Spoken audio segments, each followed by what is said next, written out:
What's poppin', Meta Gang? Trying to hang? It's your host with the most, is Mark. We're here to share ideas, raise our collective vibration. If you guys are new to the channel, you probably don't know what it is, so let's get into it. I'm not going to edit this video for a multitude of reasons. I'm in the process of redoing my setup, so I want to give you guys a swear warning from the jump just because I express myself the way I do. So this is going to be more unfiltered, but on that note, this is going to give you guys a better look into what we're actually talking about when I talk about the Gemini energy. So before we even begin, I want you guys to do me a favor, please. Pause this video, go down in the comment section and tell me what you guys think about Geminis. Whether you are a Gemini, you just got Gemini friends, tell me what you have perceived about them, and then we'll get back to it. All right, pause it and do it. Did you guys do it? Okay, cool. So let's jump into it. I made myself some notes, so hopefully this is not only brief, it's concise, and there's a lot of info. My intention when I made this video is I really want to give you guys the best information possible so that you can apply this to your life and start working with these energies and really come to an understanding of astrology as well.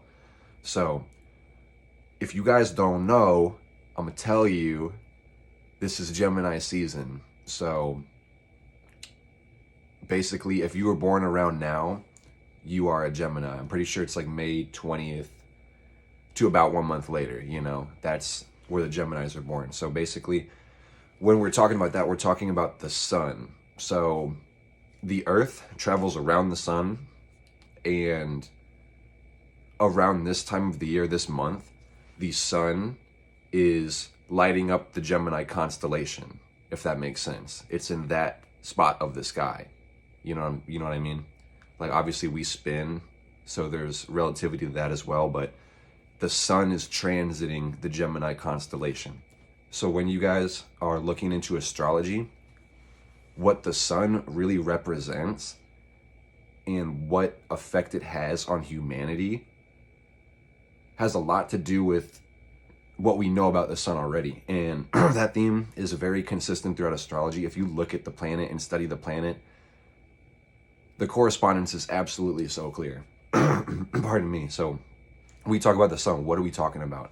We're talking about that big ass thing in the sky that gives us all life and light and information, vitamin D, energy. You guys know what I'm talking about?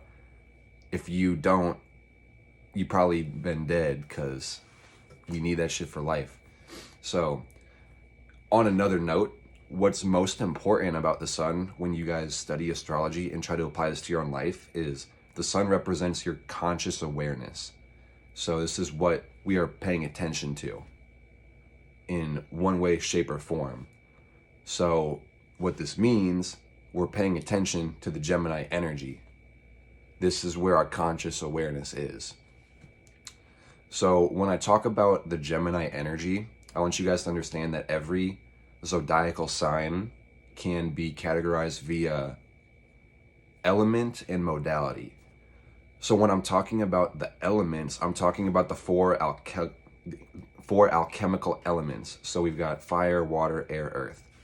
And then when I'm talking about modality, I'm talking about cardinal, fixed, or mutable. So these are adaptations to those elements. And you take 3 times 4, you get 12 signs of the zodiac. And then in addition, there's masculine and feminine attributes to each sign as well, which we can talk about later. And really, I wanted to get this video out there just because this is going to be a pretty good segue into the astrology series I want to make, so that we can really understand all of this and you guys can really start working with these energies, because we all have access to it. So astrology, star language, is one of the most tried and true sciences. And that being said, star language, if you guys think it's bullshit, what you really mean to say is, I don't understand astrology. Like, there's no, I don't believe in that shit. That's like me saying, I don't believe in Chinese because I cannot speak Chinese. Like, it's gonna be a thing regardless. So just say you don't understand it. That's okay. So when we're talking about the Gemini energy, we're talking about mutable air. This is the 3rd sign of the zodiac. So elementally, alchemically, air, this corresponds to ideas. This is rationality, logic, thought forms, and like I said, ideas. And then when we talk about modalities, like I was saying, there were 3 modalities. There are 3. So we've got cardinal, fixed, and then mutable. So cardinal means initiating, creating, pushing out, starting something new. Fixed means maintaining the wave, not changing, not being adaptable, being stubborn. I would know, I'm a Leo. I've got a lot of fixed elements in my chart, actually.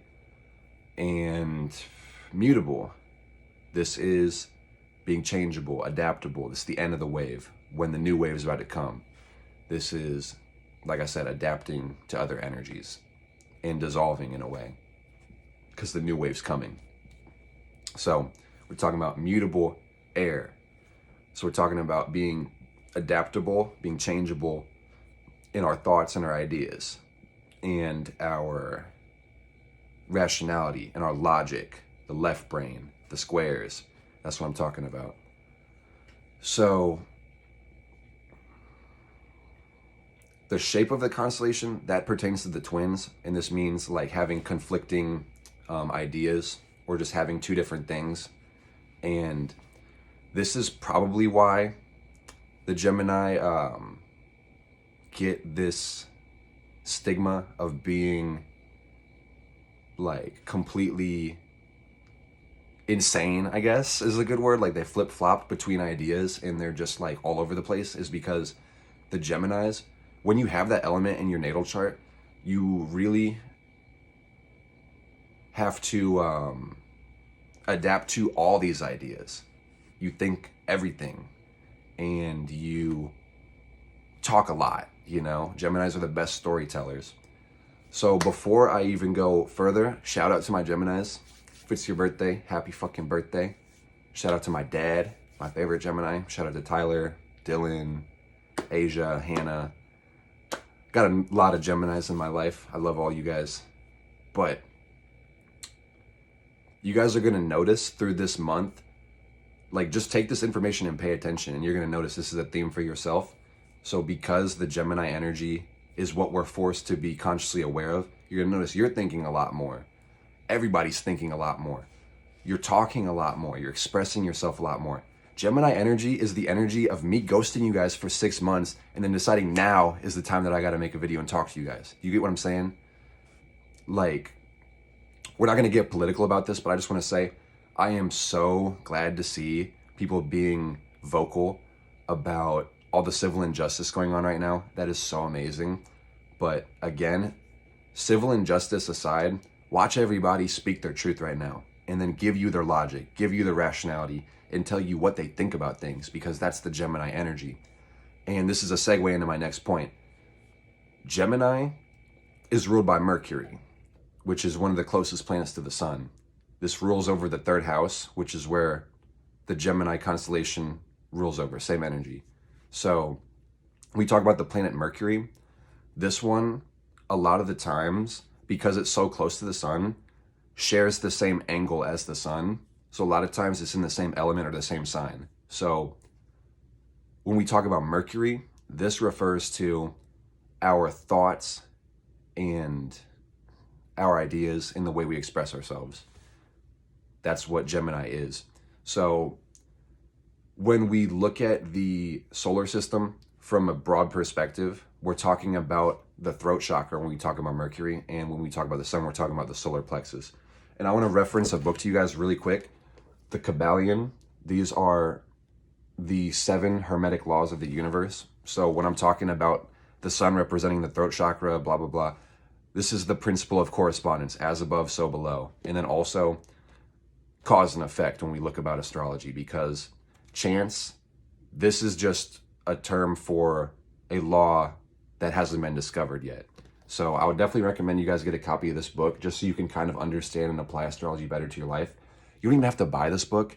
Go on YouTube where you are right now and get this audiobook for free and just listen to it. It will change your life and change your consciousness.